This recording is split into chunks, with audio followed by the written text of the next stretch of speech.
In George Friedman's book, The Next 100 Years, A Forecast for the 21st Century, one of the most striking insights concerns the United States' approach to Latin America. Friedman calls this strategy limited engagement. What does that mean?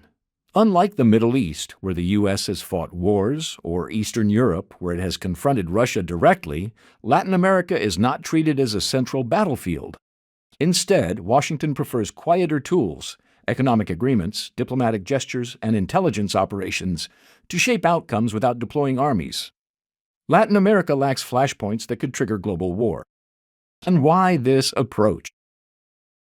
Friedman explains that the United States is not indifferent to Latin America. On the contrary, it sees the region as vital.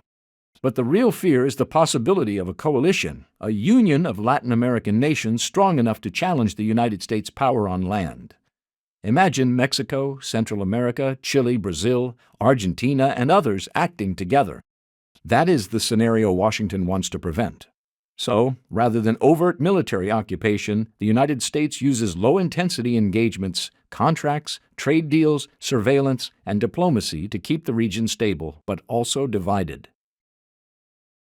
This is the essence of limited engagement: influence without invasion, control without conquest. It is a policy designed not to liberate Latin America, but to contain it. Friedman's forecast is clear. Latin America will rise, especially Mexico, but the United States will do everything it can to manage that rise quietly, subtly, and persistently.